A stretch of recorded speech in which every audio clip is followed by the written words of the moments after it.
विशालपुर की ऊसर जमीन से उठकर सत्ता के गलियारों तक पहुंचने वाले विक्रम सिंह की कहानी किसी चमत्कार से कम नहीं लगती थी, लेकिन इस चमक के पीछे अंधेरे का एक ऐसा जाल था जिसे अधर्म कहते हैं। शुरुआत में वो एक साधारण कार्यकर्ता था, जो फटे कुर्ते और टूटी चप्पलों में गांव की पगडंडियों पर घूमता था। वो कुर्मी समाज के गौरव और किसानों के हक की ऐसी बातें करता था कि लोग उसे अपना मसीहा मानने लगे।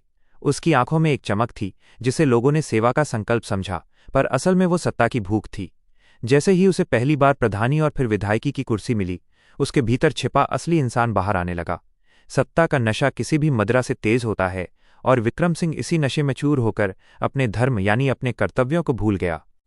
उसने सबसे पहले उन कंधों को झटका दिया जिन्होंने उसे ऊंचा उठाया था। उसके आलीशान दफ्तर के दरवाजे अब उन गरीब किसानों के लिए बंद हो गए जो कल तक उसे अपना बेटा कहते थे।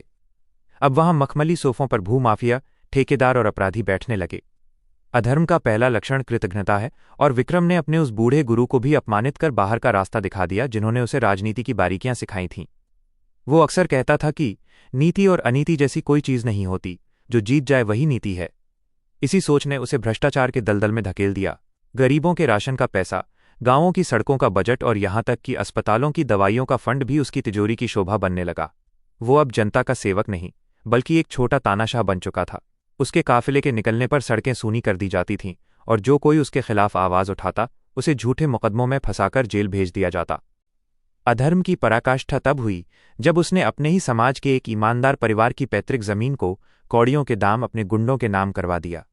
जब वो परिवार गिड़गिड़ाता हुआ उसके पास पहुंचा, तो उसने अपनी आंखों पर चढ़ा सत्ता का चश्मा उतारा और अट्टहास करते हुए कहा कि जमीन उसकी होती है जिसमें उसे जोतने का दम हो, और कानून उसका होता है जिसकी मुट्ठी में कलम हो।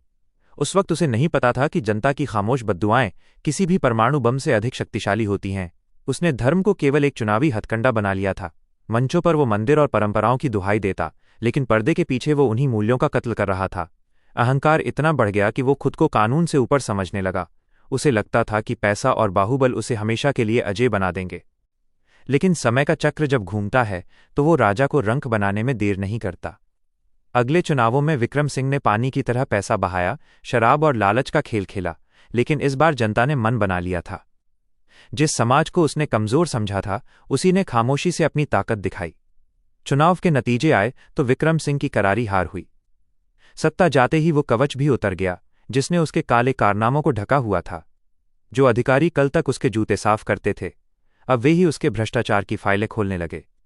उसके तथाकथित वफादार साथी जो उसके टुकड़ों पर पलते थे, रातों रात पाला बदलकर दूसरे खेमे में चले गए।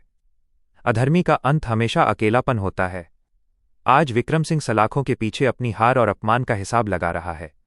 उसकी आलीशान कोठी पर अब ताला लटका है, और उसकी गाड़ी की लाल बत्ती अब किसी कचरे के ढेर में पड़ी है।